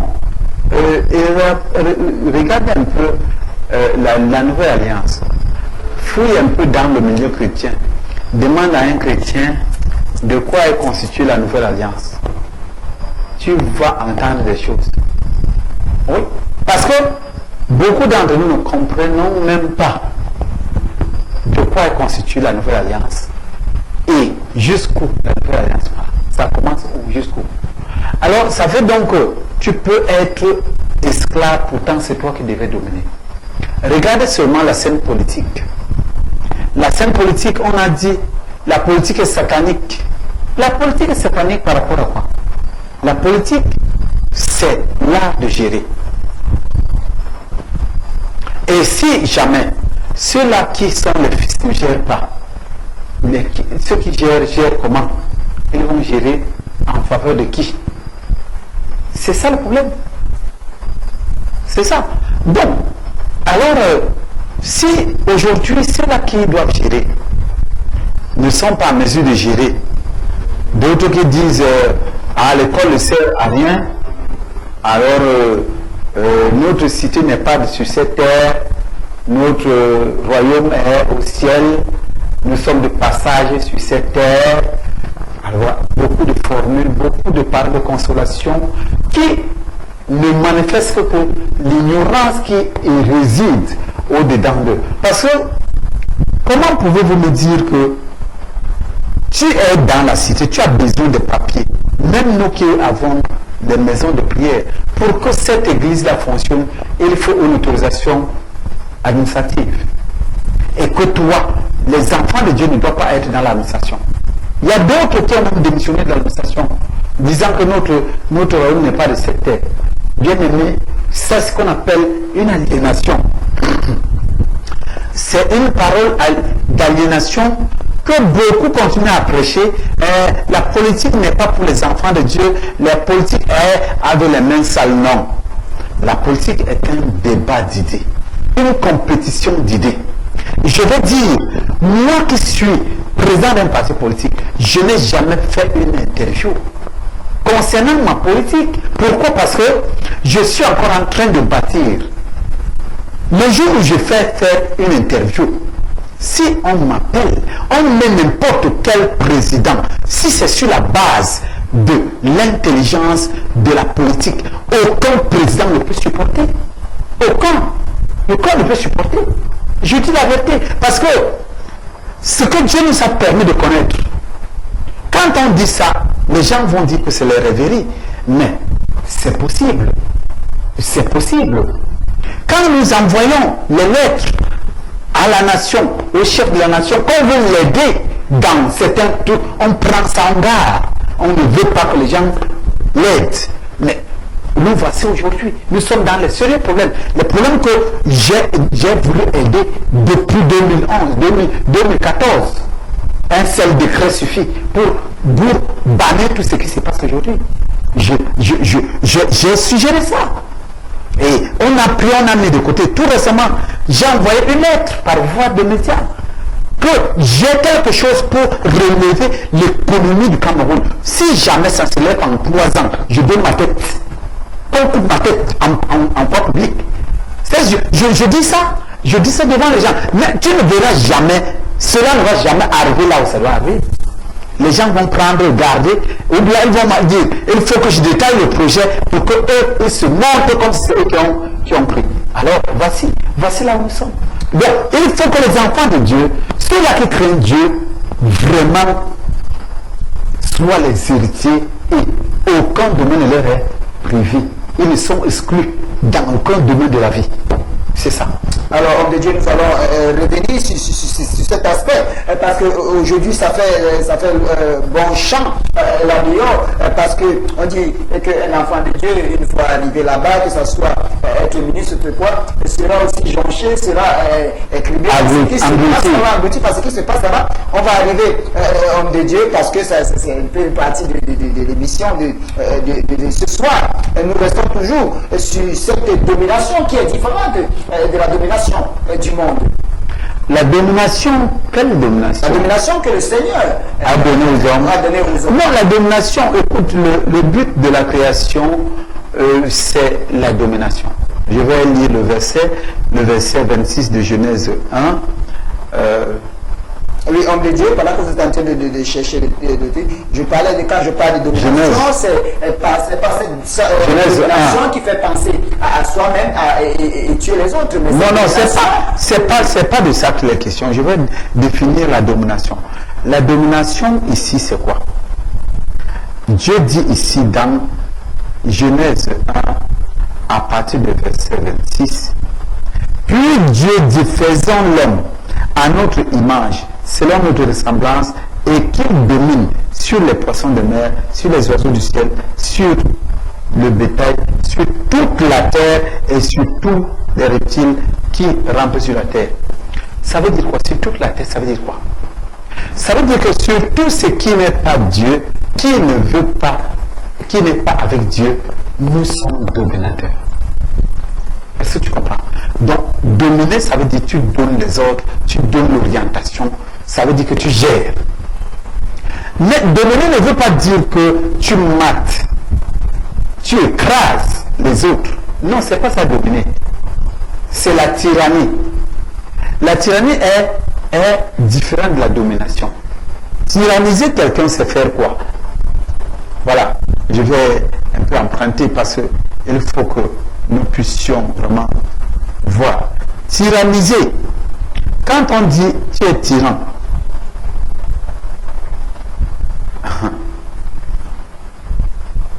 quand tu dis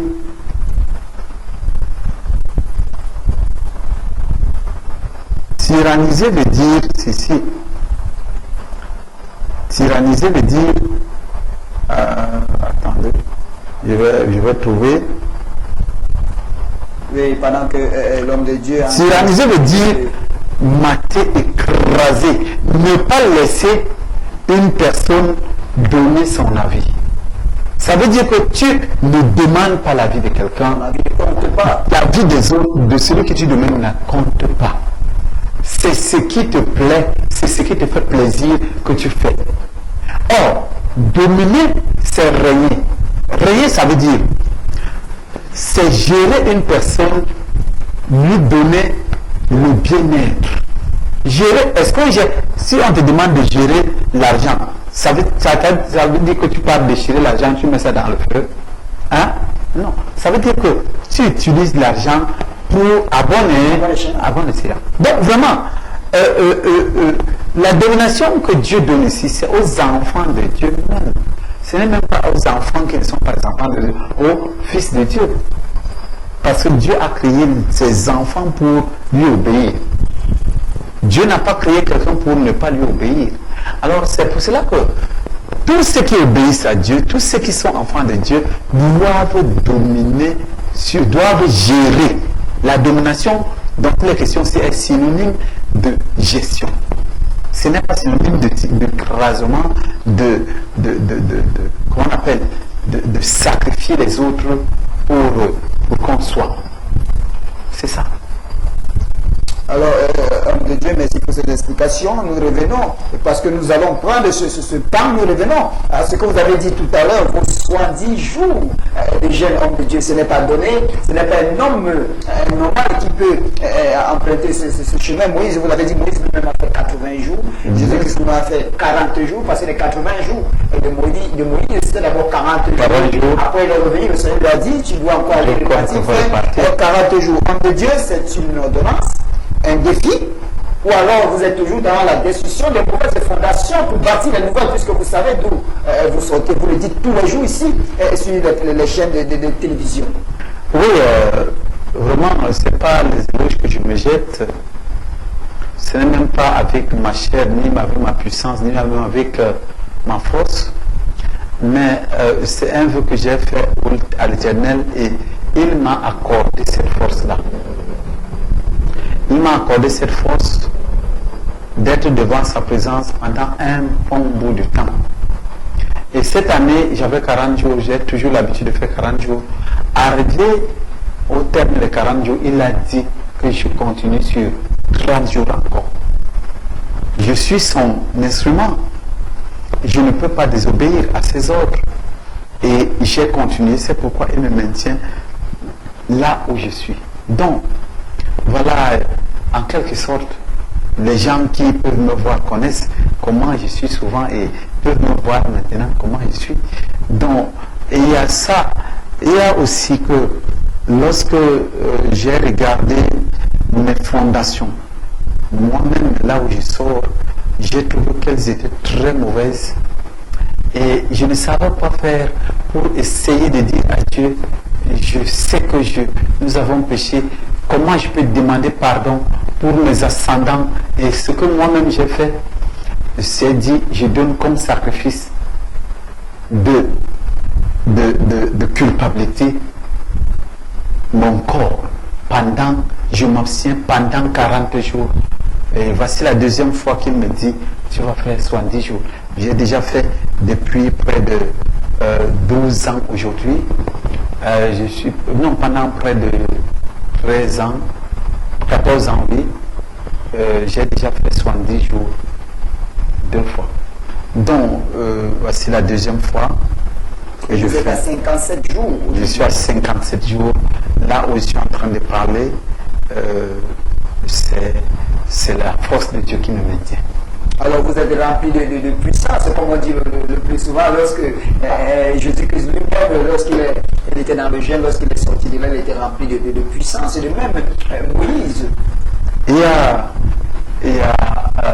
Jésus-Christ qui a dit, il y a certains démons qui ne partent pas le jeûne et la prière. Et je pense que l'exemple a été dimanche, lorsque l'enfant de notre sœur est morte entre les mains de Noé. Il était mort totalement et le Seigneur m'a utilisé et l'enfant est revenu à la vie.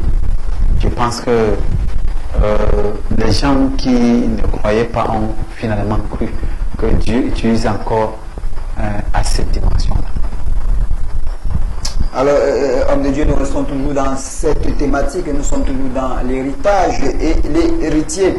Ça fait partie aussi de cette thématique, c'est que vous êtes en train de dire là, puisque c'est Dieu lui-même qui agit à travers vous. Homme de Dieu, beaucoup veulent entrer prendre ce chemin-là, ou alors ces dispositions. Est-ce qu'il y a, si je peux dire ainsi la tautologie, excusez-moi, est-ce qu'il y a des dispositions pour faire cela? Parce que ce n'est pas donné à un homme de chair.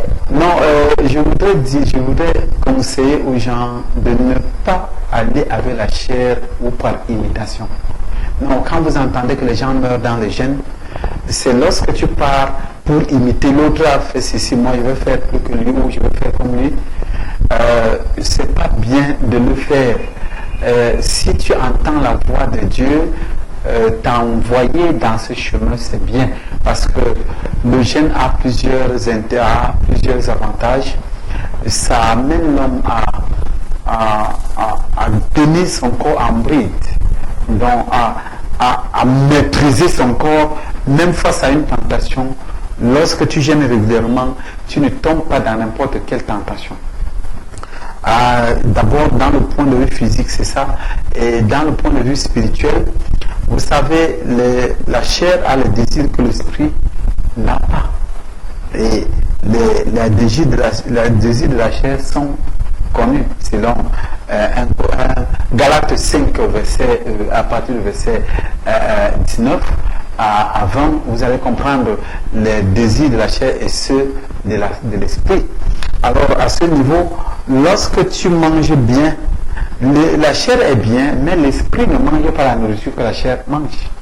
Et donc, la chair va rester affamée. L'esprit va rester affamé. Lorsque tu te mets dans le plaisir, dans l'opulence pour satisfaire la chair est bien, mais cela empêche l'esprit de croître, de prendre aussi du poids et de la vigueur. Donc, quand tu fais souffrir la chair, c'est là où l'esprit prend l'ascendance. Et c'est ça qui va se passer. Donc, dans le jeûne, ça permet que l'esprit prend l'ascendance sur toi et prenant l'ascendance, ça commence à assujettir tous les autres mauvais esprits et les mauvaises fondations qui étaient bâties en toi. C'est les mauvaises puissances qui gèrent ta vie. Ça commence donc à les assujettir, à les contrôler. Et voici que Jésus-Christ pouvait dire, il y a certains démons qui ne peuvent aller que après la prière et après le jeûne et la prière. Voici en quelque sorte ce qui fasse que je gêne et je gênerai toujours jusqu'à ce que je meure. Vous êtes sur Média de Télévision, la chaîne de toujours service du peuple, de tout ce qu'elle a de son essentiel. Et l'émission que vous suivez en direct, c'est Lumière sur les ondes, comme cela s'affiche sur votre petit écran. La thématique, c'est l'héritage et l'héritier. Et les numéros qui s'affichent au bas de votre petit écran sont les numéros par lesquels vous pouvez nous joindre pour apporter votre expertise ou alors votre témoignage ou alors une question concernant la thématique ou les thématiques ou alors les souches ou alors les fleurs dans la société. Et l'homme de Dieu ici présent est là pour apporter ce dont le Seigneur lui a confié concernant vos questions, parce que c'est vous à la maison qui faites de cette émission ce qu'elle est aujourd'hui. Vous pouvez aussi nous joindre sur le lien www.connectic.tv. Alors, une page va s'afficher, vous allez trouver une plénitude de chaînes, vous cliquez sur Média 2 et vous allez nous suivre en direct. Vous pourrez suivre même la chaîne Média 2 tout au long de la journée. Alors, nous revenons avec l'homme de Dieu. Vous avez parlé de la nouvelle alliance, parce qu'aujourd'hui, on peut poser la question à un chrétien, qu'est-ce que vous héritez? Qu'est-ce que tu hérites? Nous héritons. J'ai dit, l'héritage là est tellement immense et beaucoup plus sur le plan spirituel. Parce que c'est ça qui commande le physique. On hérite du pouvoir, ça veut dire l'autorisation d'agir au nom de Dieu. On hérite de l'autorité, ça veut dire que nous sommes investis de l'autorité de Dieu. Donc nous avons l'autorisation de décider. Donc nous pouvons décider. Maintenant, nous héritons de la puissance. Donc ça veut dire que nous avons cette force, cette capacité de modifier les cours des événements et des causes des choses. Et nous avons aussi ce qu'on appelle l'intelligence et l'assistance. Donc nous avons les armées des cieux qui sont à nos services. Et vraiment, je ne sais pas comment je peux dire, c'est tellement immense que je ne peux même pas mentionner. Je ne peux même pas cerner les contours. Alors, je voudrais dire aussi, nous héritons des choses du monde, sur ce monde. Ça veut dire que si tu décides que tu peux avoir l'avion en tant qu'un serviteur de Dieu et en tant qu'un fils de Dieu, et que cela va avec la volonté de Dieu, tu ne sauras même pas comment ça va commencer et tu auras l'avion. Je vais raconter une petite histoire. Chaque jour, quand je n'avais pas la voiture, je partais dans les boutiques. Quand je suis dans la boutique, Chris avait vu ça plusieurs fois. Je vois une personne qui vient. Monsieur. Et là que Christ est le fils de l'homme de Dieu. Pas Christ, Jésus. Alors, Elle me dit, homme de Dieu, viens enlever ta voiture que tu as mis ici. Tu as, monsieur, venez enlever votre voiture que vous avez mis ici dehors. Je dis, je n'ai pas de voiture. Non. Le monsieur certifie que je t'ai vu garer, je t'ai vu descendre. Comment tu dis que tu n'as... Les gens sont terribles. Comment il dit qu'il n'a pas de voiture? Pourtant, à dire que je n'avais pas de voiture à cette époque. Plusieurs fois, quand Dieu a vu, donc Dieu préparait ma voiture. Je ne savais pas. Si on m'aurait, je n'ai pas encore construit en ville, je n'ai pas encore construit au village. Si on m'aurait donné l'argent pour que je puisse acheter la voiture, je ne l'aurais jamais acheté. Jamais. Et c'est comme ça que, un bon matin, une personne vient seulement comme ça me donner la voiture. Alors donc, lorsque Dieu juge que c'est nécessaire pour un avion, tu ne sauras pas, ne cherche pas à connaître comment ça va commencer. Tu vas seulement te trouver avec un jet privé. C'est ça. Donc, tu as tout cela. Regarde, je vais lire un verset pour et tout te répondre. Éphésiens 1, verset 3. Je vais lire pour nous Éphésiens, chapitre 1, verset 3, qui dit ceci. Voilà, chapitre 1, verset 3, dit ceci. Béni soit Dieu, le Père de notre Seigneur Jésus-Christ, qui nous a bénis de toutes sortes de bénédictions spirituelles dans les lieux célestes en Jésus. Donc, toutes sortes de bénédictions, même ce que nous n'imaginons pas, nous avons ça comme héritage. Nous avons ça comme héritage. Donc, voici ce que je peux te dire. Merci, homme de Dieu. Nous voulons et nous faisons un coucou comme ça là à Solita depuis le 10e arrêt qui nous écrit ce soir, cette fidèle téléspectatrice qui ne manque pas de nous saluer à chaque fois que nous sommes à l'antenne, à chaque fois qu'elle est connectée sur Média 2, elle fait de son essentiel. Bonsoir, pasteur. J'aimerais que vous priez pour ma famille. Grand-mère est morte et on la voit dans les rêves. Elle vient menacer tout le monde dans la famille. S'il vous plaît, priez pour nous. Solita, 10e arrêt. Oui, Solita, je voudrais te dire d'abord, grand-mère ne vient pas dans les rêves. C'est un sorcier qui est là, qui vous dérange. Cherchez un pasteur, il vient prier là. L'esprit de ce sorcier ne vous menacera plus jamais. Grand-mère ne vient pas vous menacer. Il ne vient pas, elle ne peut pas venir. Ça, je vous le dis. Peut-être vous ne croyez pas, mais moi, je vous dis, celui qui meurt ne peut jamais revenir faire quelque chose que ce soit dans le monde. Mais c'est ceux qui sont vivants qui prennent souvent l'apparence de celui qui est mort pour venir vous déranger. Et je vais vous dire, c'est ça la vérité. Sinon, les veuves ne seraient pas maltraitées, les orphelins aussi, ou bien même les biens de ceux qui ont travaillé dur ne seraient pas dilapidés s'ils ont la possibilité de revenir dans ce monde. Mais qu'est-ce qui se passe? Ce sont les vivants qui utilisent une sorcellerie qu'on appelle le dédoublement et qui prennent l'apparence du mort pour faire des choses dans vos vies. Alors, il faudrait que vous cherchiez un pasteur. Si vous voulez, moi, je suis candidat, je viens, je prie dans cette maison avec l'huile d'onction, pas l'huile d'olive, l'huile d'onction. Il n'y aura plus jamais de rêve, de pareil rêve dans votre maison, dans votre famille. Merci. Alors, elle demande une prière, l'homme de Dieu. Est-ce possible? Ah oui, on va prier ensemble. Seigneur, nous voulons te prier maintenant, Papa, pour notre sœur Solita qui a sollicité notre aide pour que tu puisses la comprendre. Seigneur, Papa, écoute ces gémissements, l'appel au secours qu'elle lance par rapport à cette manipulation de certains humains qui prennent l'apparence de leur grand-mère et viennent dans leurs rêves pour essayer de les intimider, de faire beaucoup de menaces. Je prie maintenant au Seigneur que la véritable personne qui fait ce travail soit démasquée cette nuit dans les rêves de Solita s'il rêve, ou bien dans les rêves de certaines personnes de la famille, afin que ton Saint-Nom soit glorifié. Papa, je te prie. Je prie aussi pour toutes sortes d'autres choses qui sont d'abord dans la maison de Solita, afin que toi, tu sois glorifié. Au nom de Jésus, j'ai ainsi prié. Amen. Bonsoir. Bonsoir, homme de Dieu. Priez pour moi pour que j'ai un emploi favorable. Franck Desquier. Franck Desquier. Un fidèle téléspectateur aussi. Seigneur, je voudrais te prier pour Franck qui a déjà demandé plusieurs fois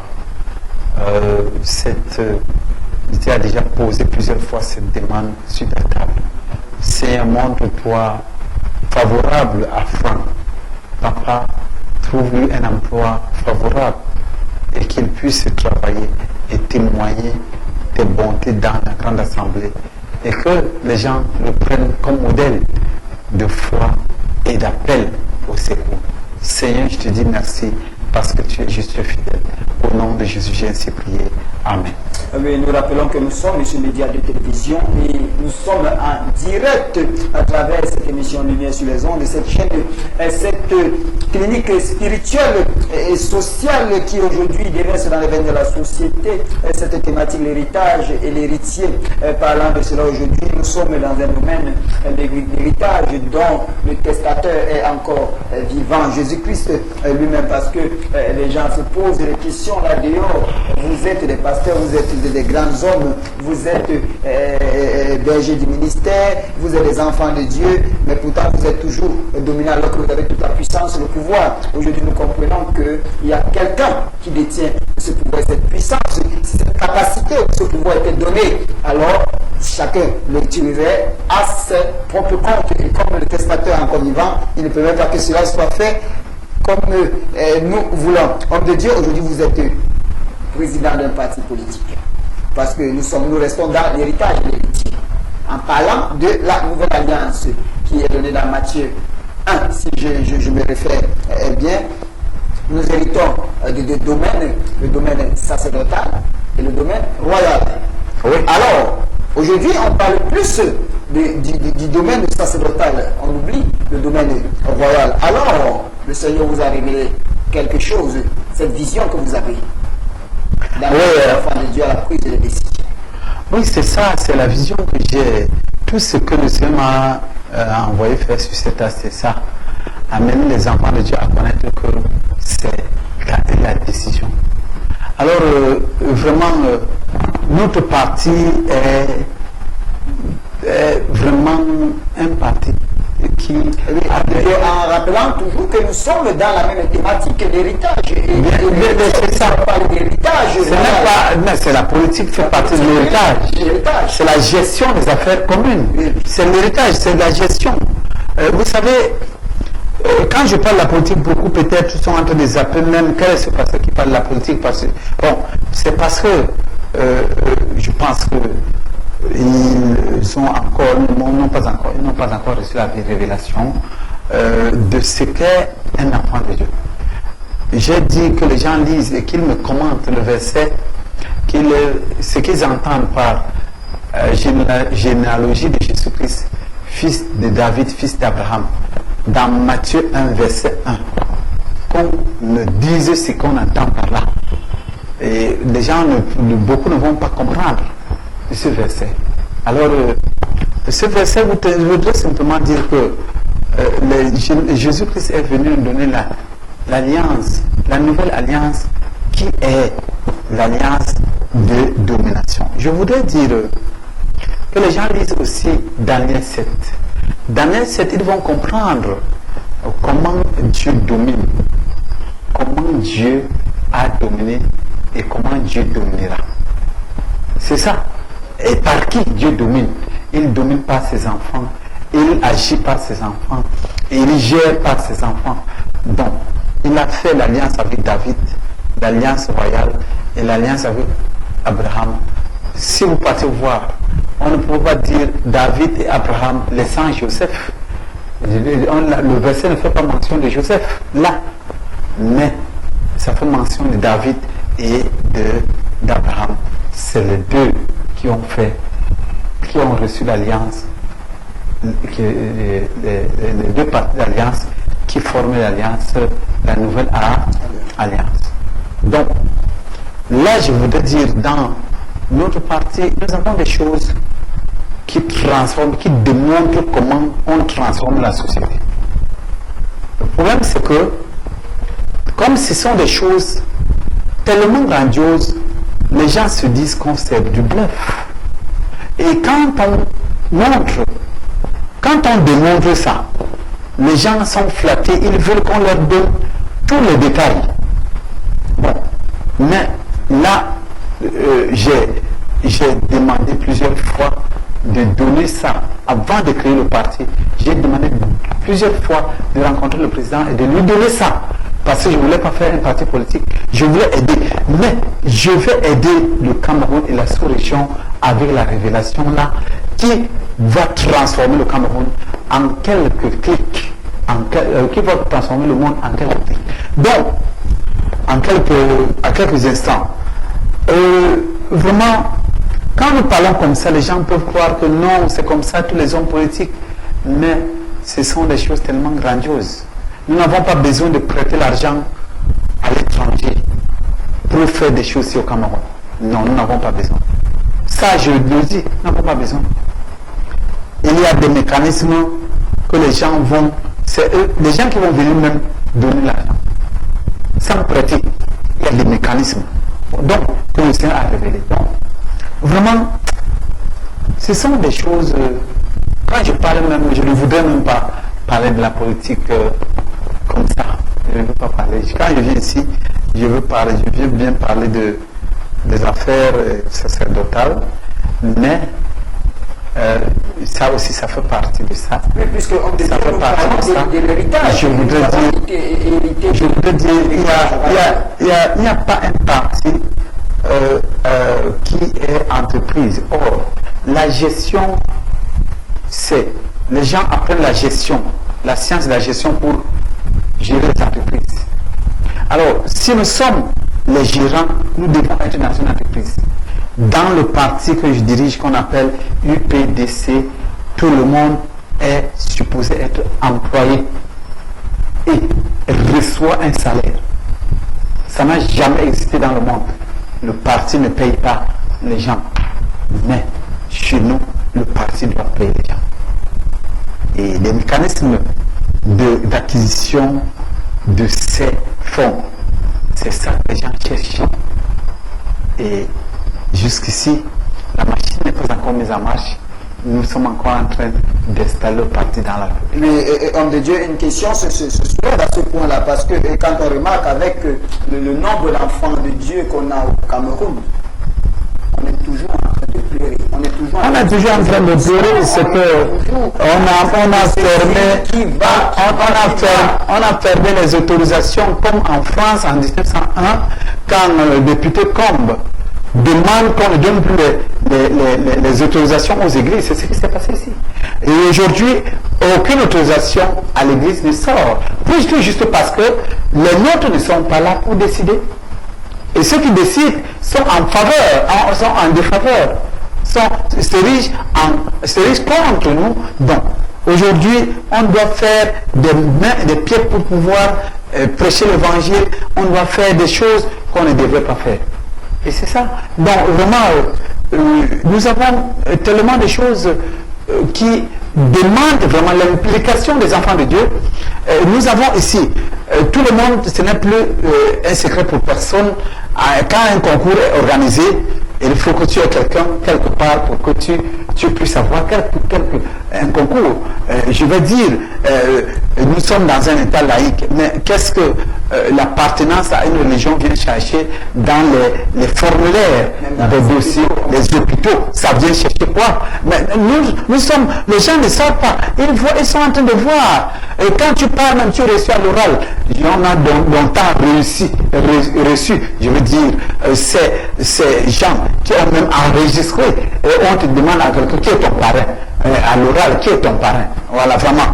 Le parrain vient chercher quoi? Dans un examen officiel où quelqu'un a travaillé, il a réussi à l'écrire, et maintenant, à l'oral, on vient demander le parrain. Vraiment, nous pouvons savoir qu'il y a bon nombre de choses que nous décrions comme ça et que nous voulons vraiment apporter des solutions vraiment comme nous le disons. Vraiment, alors, homme de Dieu, vous venez avec cette révélation, cette vision, vous nous dites aujourd'hui que tant qu'on n'entre pas dans la prise des décisions... Non, l'église est encore en captivité.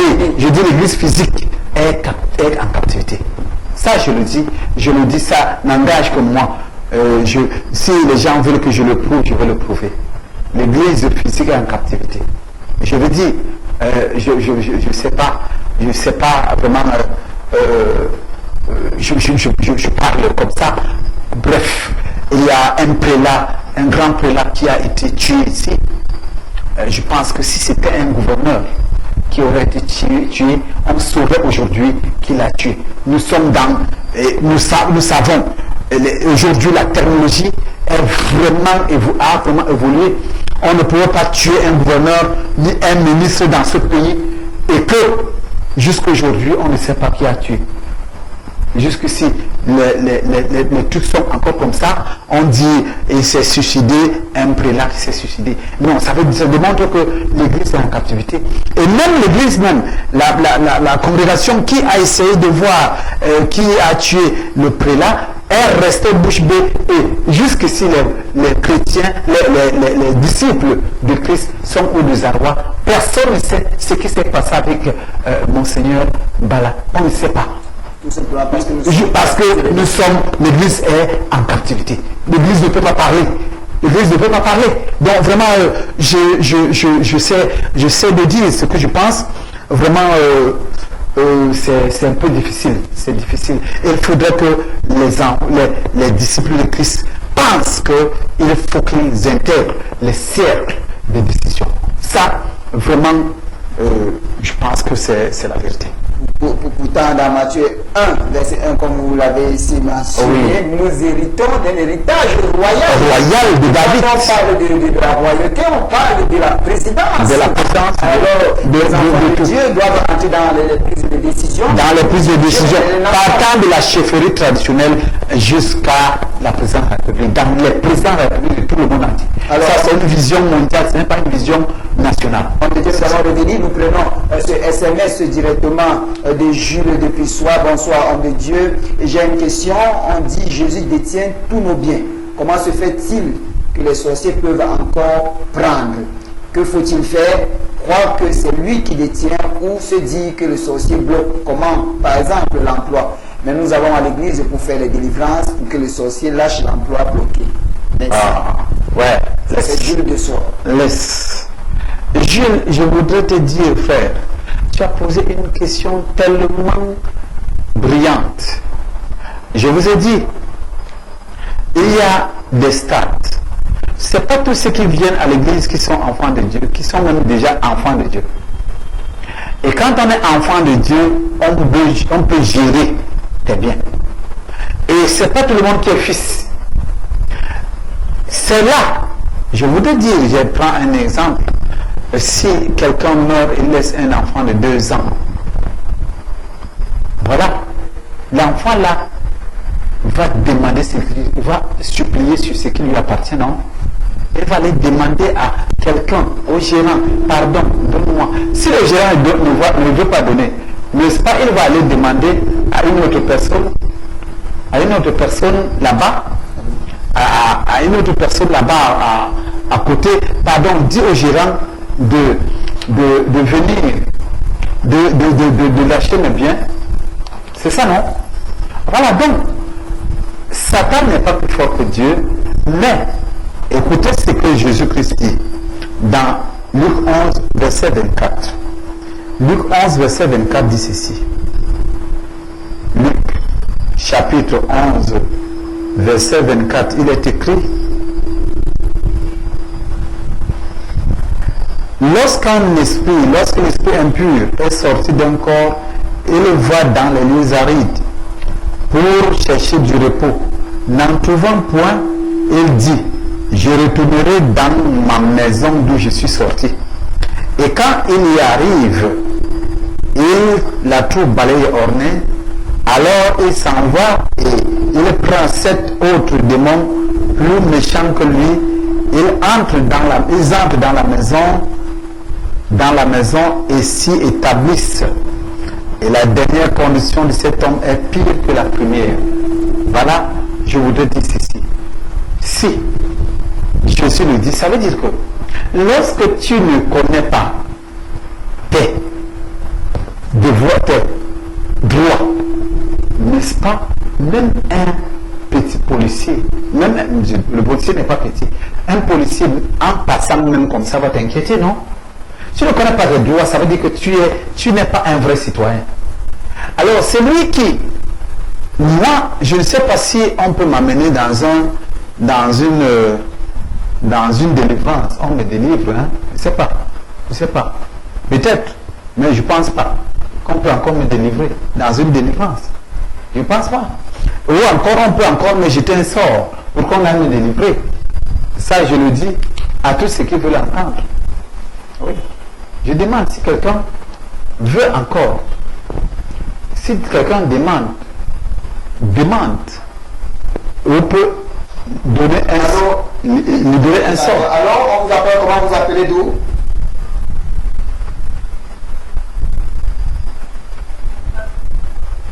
Allô? J'espère que la téléspectatrice va revenir. Ah, vraiment. Mais malheureusement, je voulais vraiment, je pense qu'il y a une noble question. Donc, je voulais donc dire que notre richesse peut se trouver entre les mains du diable lorsqu'on le lui donne. Par exemple, lorsque nos grands-parents avaient fait des alliances avec les sorciers en vendant toute la lignée, ça se trouve entre les mains du diable. Alors quand tu crois maintenant, et il est faux, maintenant c'est ce qu'on appelle l'opération de restitution, qu'on appelle autrement la délivrance. La restitution de ta santé, la restitution de tes biens et tout. Mais au départ, quelqu'un a livré ça à Satan. Quelqu'un a livré ton bien-être, quelqu'un a livré ta santé, quelqu'un a livré ton argent, tes biens, ton devenir et tout. Ta sagesse et ton intelligence. Ou bien toi-même, en te connectant, en faisant une relation sexuelle avec un sorcier, tu te livres. Tu livres tout ton bien et là, il faudra maintenant appeler encore Dieu à l'intervention pour qu'il reprenne ça. Cela et te donne. C'est ça ce qu'on appelle la délivrance. Alors donc, qu'on ne dise pas que Jésus détient, mais il ne détient pas les biens de tout le monde parce que certains de nos biens ont été déjà mis en prison entre les mains de certaines personnes. Voilà. Nous espérons que M. Jules, depuis soir, a bien suivi ces explications. Et nous recevons ce SMS de Solita qui revient en disant: merci papa, que Dieu vous donne longue vie et la sagesse. Homme de Dieu, nous sommes déjà à la fin de l'émission de ce soir. Vous avez certainement quelque chose à dire. Et surtout, vous rappelez, homme de Dieu, que nous héritons d'un héritage. Voilà, parce que c'est très important. Oui. Nous allons aller défiler. C'est ça, nous héritons de la royauté. Je dis bien, tous les disciples de Christ héritent de la royauté parce que nous sommes à l'heure de la nouvelle alliance qui est composée de l'alliance de David et de l'alliance d'Abraham. Donc, que quelqu'un est inquiète au sujet du règne, au sujet de la domination, partant de la chefferie traditionnelle jusqu'aux présidences de la République de n'importe quel, de tous les pays. Donc, un enfant de Dieu doit, puisqu'il est héritier, il doit décider, il doit être à la prise des décisions. C'est ça notre héritage. Et même dans le domaine spirituel, ça, tous les gourous du monde le savent, toutes les loges le savent. Tu ne peux jamais avoir une parcelle de puissance comme un enfant, même un enfant de Dieu. Même un enfant de Dieu, ne parlons pas de fils de Dieu ou bien de Dieu même fait-on. Donc vraiment, vous voyez, un jour on a dit, voici les dieux, quand Paul, la vipère s'est approchée sur sa main et il a secoué la vipère sans même que le venin ne puisse faire quoi que ce soit.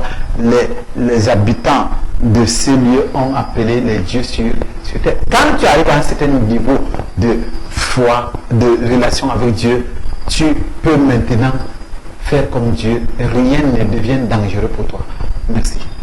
Alors nous disons comme ça merci à l'homme de Dieu qui nous a honoré de sa présence ici. Et j'avais oublié j'allais oublier de dire que pour ceux-là qui veulent me recevoir, ce sont mes numéros qui sont au bas de votre petit écran. Vous pouvez m'appeler en off et je vous répondrai. Oui, merci pour ces renseignements. Ce sont ces numéros-là qui s'affichent au bas de votre petit écran. Vous pouvez joindre l'homme de Dieu pour avoir un entretien avec lui directement. Il reçoit ces deux numéros. Nous vous disons déjà comme ça, merci parce que vous nous avez suivis durant ces 120 minutes. Nous rappelons comme ça que vous pouvez continuer à suivre pour vous qui n'êtes pas à la maison, qui avez vos smartphones, vous pouvez continuer à suivre les émissions ou alors être toujours connecté sur Média 2 en vous connectant sur www.connectic.tv. Alors vous êtes connecté 24 heures sur 24. Retrouvons-nous lundi lorsqu'il sera 19 heures. Alors n'oubliez pas que à moins que nous ne changions, ou à moins que tu ne changes de statut pour t'aligner au nom de Dieu, tu ne pourras détruire ou quitter les mauvaises fondations ou en bâtir les bonnes. Sur ces mots, nous vous disons bonsoir. Que le Seigneur nous bénisse.